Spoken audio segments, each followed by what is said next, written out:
भारत से 21,000 किलोमीटर दूर middle east में दो शक्तिशाली देशों ने मिलकर ईरान पर हमला कर दिया। अमेरिका और इजराइल ने ईरान पर बमबारी करते वक्त सोचा नहीं था कि ये युद्ध इतना लंबा खिंच जाएगा।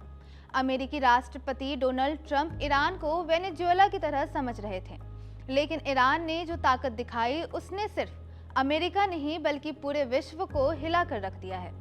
भारत इस युद्ध में कहीं शामिल नहीं है, लेकिन वॉर के साइड इफेक्ट्स को झेल रहा है।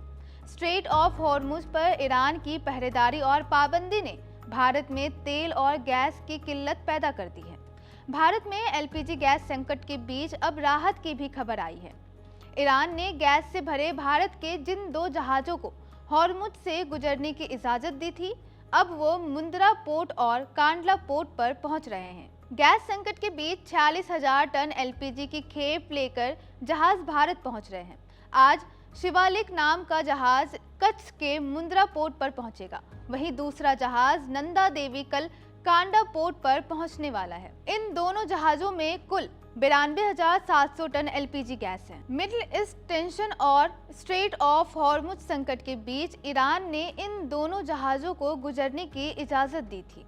दोनों जहाजों के भारत पहुंचने के बाद से गैस संकट के बीच थोड़ी राहत मिली है। भारत कतर, कुवैत, सऊदी अरब जैसे मिडिल ईस्ट देशों से एलपीजी आयात करता है।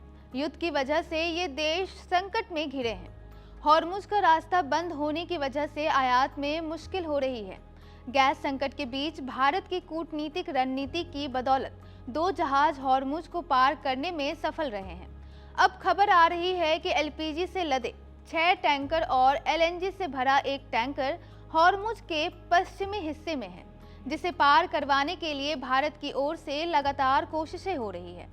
हॉर्मुज के किनारे भारत के 22 जहाज इंतजार कर रहे हैं। भारत और ईरान के बीच बातचीत चल रही है। माना जा रहा है कि दोनों के बीच सहमति बन जाएगी, जिसके बाद 6 और गैस से लदे जहाज जल्द भारत पहुंच जाएंगे।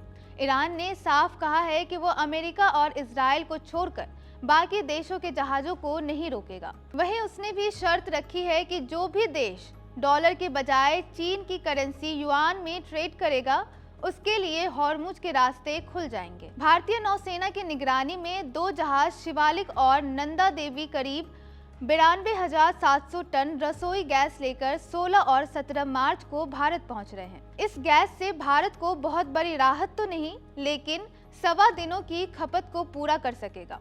भारत में एलपीजी की रोजाना खपत करीब 80,000 टन की है। हर दिन करीब 75 लाख सिलेंडर इस्तेमाल किए जाते हैं, जिनमें से 85% सिलेंडर घरों में खाना बनाने के लिए इस्तेमाल होते हैं। भारत में 33 करोड़ एलपीजी उपभोक्ता है, यानी जितना गैस लेकर शिवालिक और नंदा देवी जहाज भारत पहुंच रहे हैं, उससे भारत के सवा दिन की खपत को पूरा किया जा सकेगा। बता दें कि भारत गैस के लिए आयात पर निर्भर है। भारत अपनी जरूरत का 60% एलपीजी आयात करता है, जिसमें से 85 से 90% हिस्सा खाड़ी देशों से हॉर्मुज के रास्ते आयात किया जाता है। जंग की वजह से ये रास्ता फिलहाल बंद है, जिसकी वजह से ग्लोबल सप्लाई चेन टूट गई है। इस खबर पर फिलहाल इतना ही। बाकी तमाम खबरों को जानने के लिए देखते रहिए India.com।